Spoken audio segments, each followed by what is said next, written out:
good evening. It's a pleasure to be able to again gather the school community to celebrate the 2024 school year and look forward to 2025. I'll briefly address three matters, being the role, the building program, and acknowledge the passing of Brother Bill Dowling.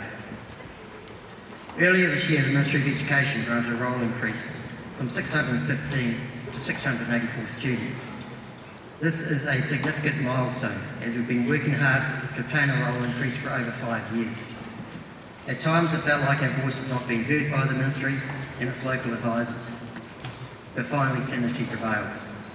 The roll increase provides funding relief that will enable the school to manage its growth, both from an administration and student perspective, so it can continue to strive for excellent academic results and provide the pastoral care for our students. Without the roll increase, there would have been the need for a substantial increase in school fees. The caveat to the roll increase was that we become a Year 9 to 13 school, which we are in the process of transforming to.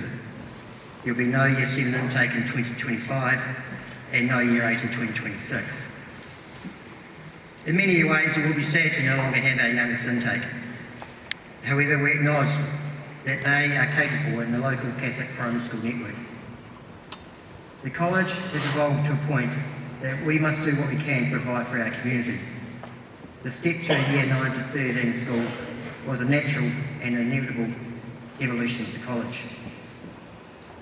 Whilst this may result in initial challenges maintaining the brotherhood our students experience, the senior leadership team are acutely aware of this challenge and are preparing for what the college may look like in 2026 and the systems that will best suit the college in the transition. Your board is confident that our young men get to currently experience will not be lost in the transition.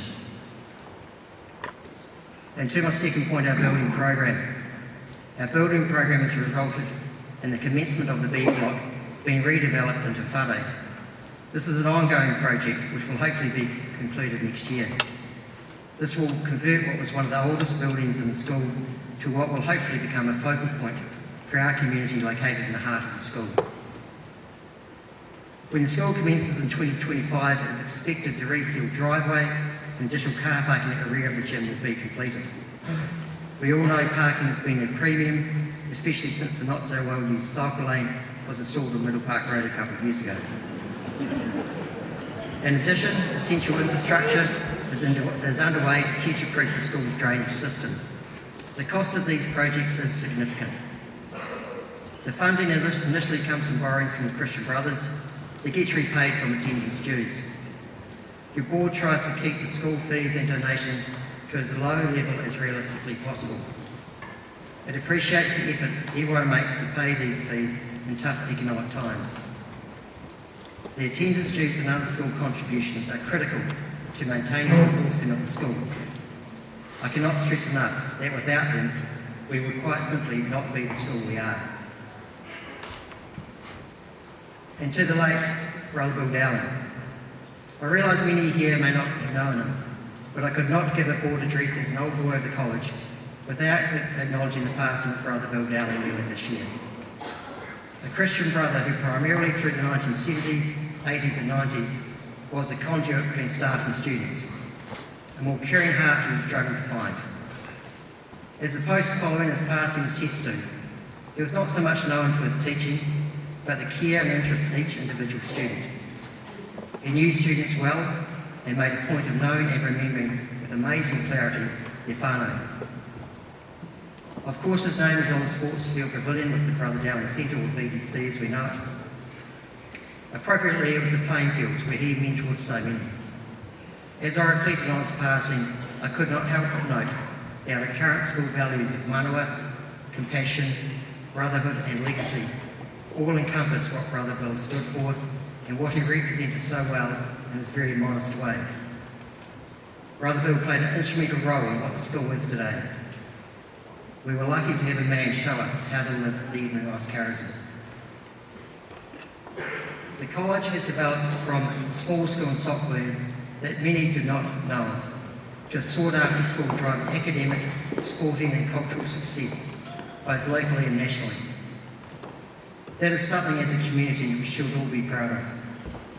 Everyone plays their part in making the school what it is, from Mr Hart, the senior leadership team, to all staff.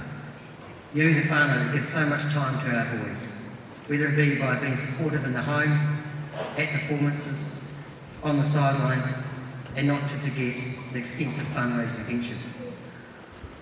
And of course, thanks must go to the students themselves. Your board recognises you all for your contributions.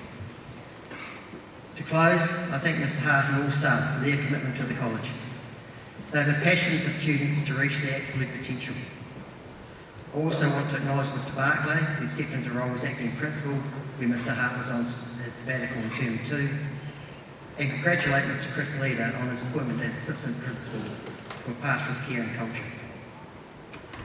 Our staff do an incredible job in all facets of school life, and the time they commit cannot be overstated or taken for granted. I congratulate the Year 13 and other school leavers and wish them well for the future endeavours.